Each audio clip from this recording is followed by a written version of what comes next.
Welcome back to another episode of Fantasy Football RPG. I'm Mike, that's Jake, that's Evan. You guys should know that by now. If you don't, hit like and subscribe.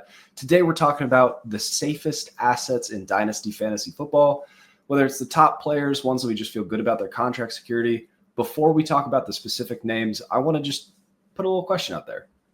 What makes, for example, a quarterback safe to you? Evan, we'll start over with you.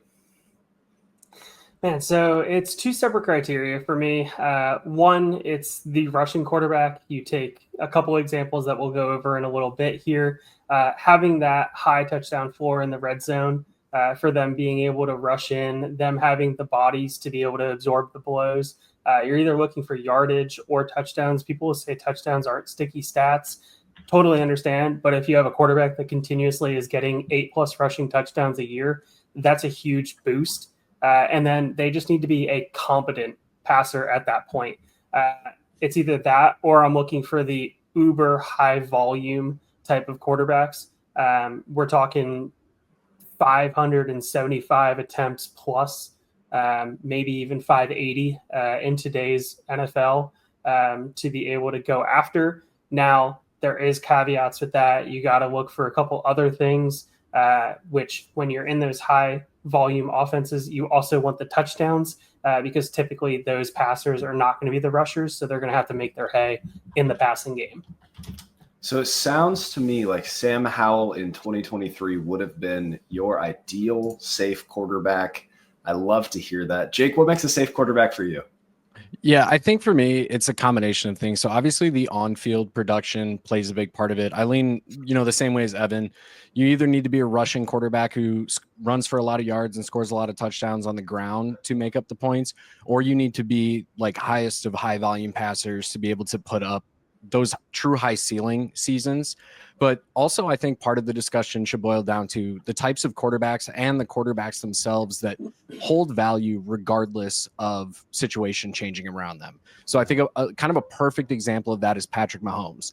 Like Patrick Mahomes, we all probably would agree he's quarterback one, if not quarterback two in the actual NFL.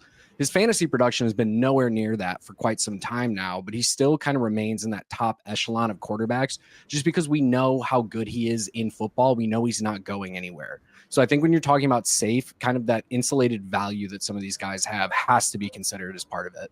Yeah, I think quarterbacks for me, it's the contract security that comes with being good at football. So if my eye test or, the average person's eye test is able to watch like, hey, this Patrick Mahomes fella, pretty good. Like, Joe Burrow, pretty good. Lamar Jackson, pretty good.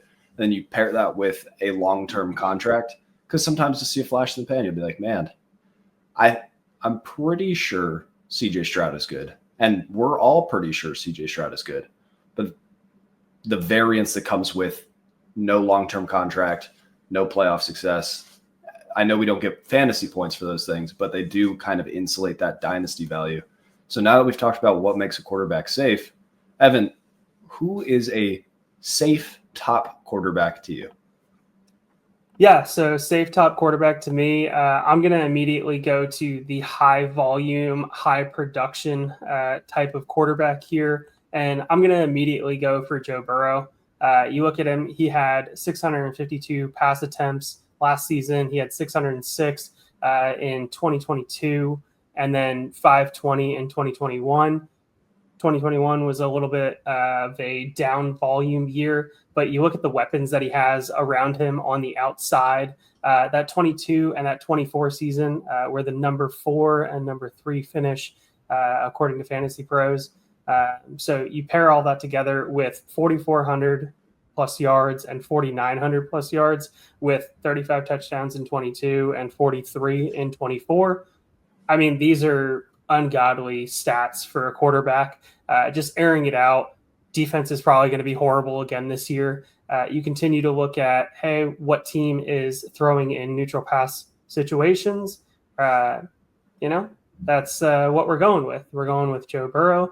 Going to continue to air it out. The offense has weapons. The defense sucks. And what's the running game? We'll find out. The season's going to play a lot out for us.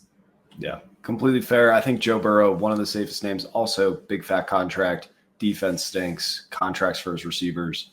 There's a lot of stability in that offense surrounding him to go with the talent that we all believe in. Jake, who's a quarterback that comes to mind for you?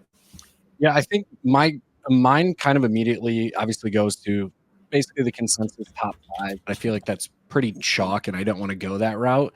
So the way I actually lean here a little bit, I'm going to go somebody like Caleb Williams, a very hyped prospect who came out, was a consensus top quarterback in his class, came out, had a really solid rookie year, but also you have to think about they're getting the benefits of having a guy like Ben Johnson come in and take over that offense, knowing that they're going to be in the position, the kind of the rumored 2 consensus top players that are going to go to Chicago based off of mock draft so far are Ashton Genty and Tyler Warren. So you know he's going to get benefits there. They've made a lot of investments in the offensive line.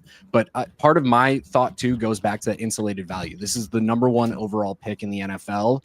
We've seen guys who aren't the number 1 overall pick in the NFL, who are simply just first round picks, maintain value for 2 to 3 to 4 years, even if they haven't been superstars on the field. So someone like him kind of fits that mold of safe to me, where I never really feel bad acquiring this guy because he's super young, very talented. We're likely going to see improvements in year 2. So I'd rather consider him safe and buy lower while people are still lowish on him before he takes that ascension into kind of that top tier of quarterbacks. Yeah, I like the idea that the pick value is going to provide some insulation and then what is going on around them. Like Caleb Williams could have a medium year and we're still going to be like, well, give him another year in the system. Let's see what happens. He could flame out for the Bears. Oh, well, let's see what he does for the next team. Number 1 picks get more tries than other players. I was going to throw a softball out there and be like, hey, this Josh Allen guy, pretty safe, pretty good. Let's talk about another player that is safe, but dynasty managers are afraid of him, Trevor Lawrence.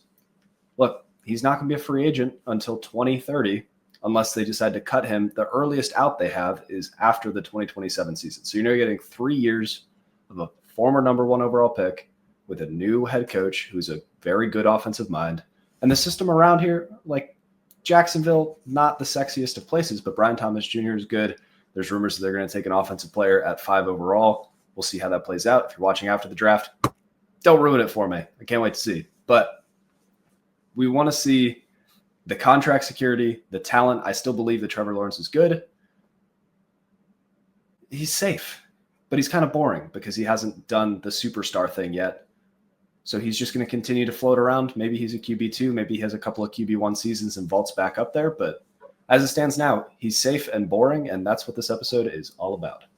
I kind of feel like Kyler Murray deserves a shout too, because he fits a lot of those same molds. He provides that rushing upside. We've seen elite fantasy seasons out of him. Yeah, last year kind of was meh. The tape wasn't great, but also, have you guys watched Greg Dortch and the corpse of whoever else was playing wide receiver play wide receiver? Michael Wilson slander. Don't stand for it. I'll stand for it. I'll stand on it. I'll die on that hill. I'll go get the body armor on again. I'll start making arguments if I have to. But a guy like him, again, the contract is huge. He is locked into that team for quite some time now. He's not going anywhere.